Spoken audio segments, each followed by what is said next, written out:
Donovan, qui faisait partie des troupes canadiennes, et ils ont réussi à débarquer sains et saufs et ont commencé la guérilla pour prendre les maisons une par une. Et au bout de la première journée, un quart de l'unité était perdu. Cranston et Dell sont ici aujourd'hui, et ce sont des exemples de douzaines d'anciens combattants, et cela nous rend humbles d'être auprès de vous, et nous nous souvenons de ce que vous avez fait ce jour-là, et nous serons toujours reconnaissants.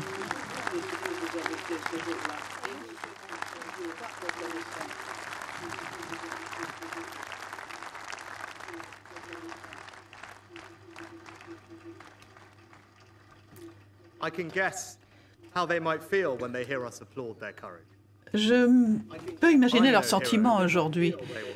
Ils vont dire: je ne suis pas un héros, moi j'ai fait mon devoir. Et cette humilité, elle fait partie de la raison pour laquelle ce sont les meilleurs. Et mais on peut appeler quelqu'un un héros. Tout le monde est un héros quelque part, parce que tous qui êtes ici, vous avez participé d'une manière ou d'une autre, que vous soyez aviateur,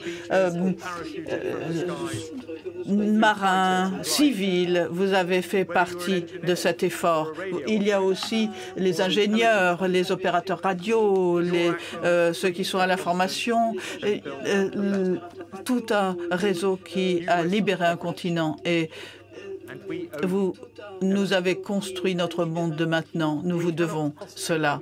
Et nous ne pouvons pas rembourser une telle dette, mais nous pouvons et nous devons nous engager à ne jamais oublier.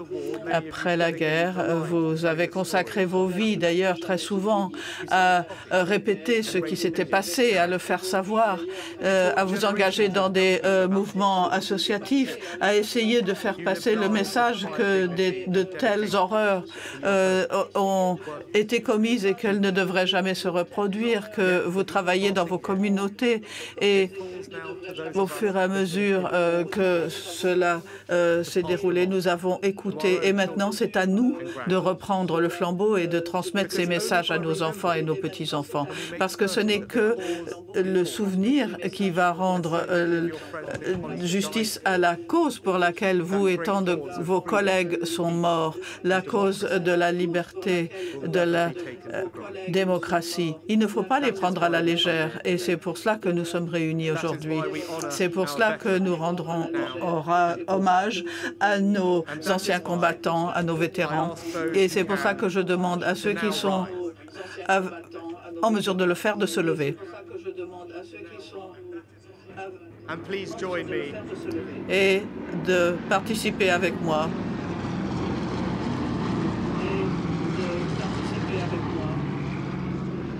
Please join me in giving our heroes the welcome they so deserve. Aux applaudissements qui sont dus à nos héros encore survivants.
Voilà, vous avez suivi cette première prise de parole du Premier ministre Rishi Sunak, qui a rendu hommage à ces vétérans.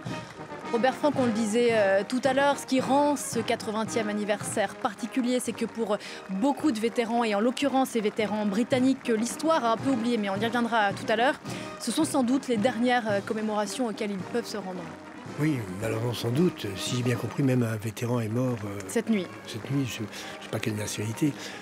Donc ce sont des centenaires. Hein. Je veux dire, ils avaient 20 ans, 80 ans, ils sont des centenaires. C'est même bien qu'ils aient pu résister.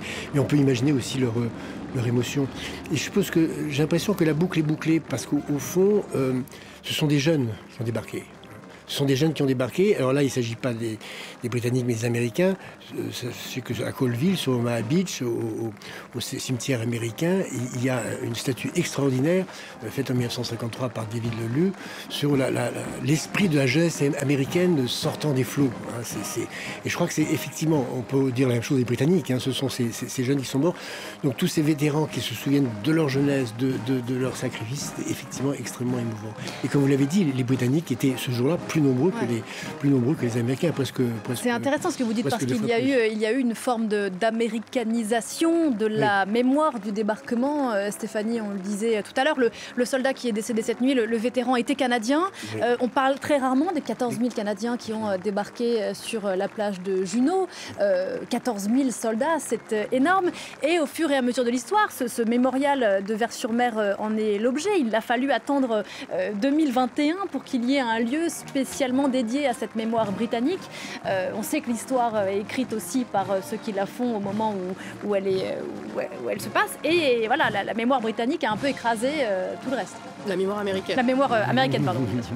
C'est du fait de la culture aussi. On parlait de ces films et de l'histoire différente entre les pays. Là, vous parliez des Canadiens. La particularité, ce sont 14 000 Canadiens qui participent aux opérations du débarquement. Ce sont des volontaires. Parce que la conscription avait laissé un mauvais souvenir lors de la Première Guerre mondiale. C'était compliqué, notamment du côté francophone, donc c'était des volontaires.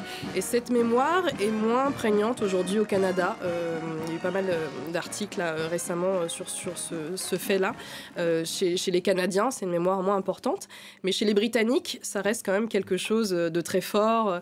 Il y a eu beaucoup, là on a vu les images de ces vétérans qui sont partis de Portsmouth, quelques dizaines de vétérans britanniques pour participer à ces cérémonies. Il y a vraiment tout un engouement.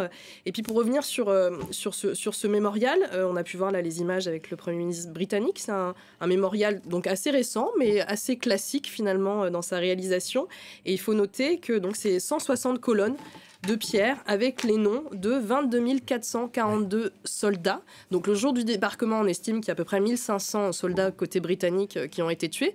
Mais là, les 22 500 noms, ce sont ceux des soldats qui sont morts tout au long de cette campagne de Normandie. On parle beaucoup du 6 juin, mais c'est aussi les semaines qui ont suivi. Ça a duré jusqu'à la fin du mois d'août. Et donc il y a 22 500 soldats britanniques qui ont perdu la vie en Normandie. Et c'est ce à quoi sert cette cérémonie aujourd'hui, à leur rendre hommage.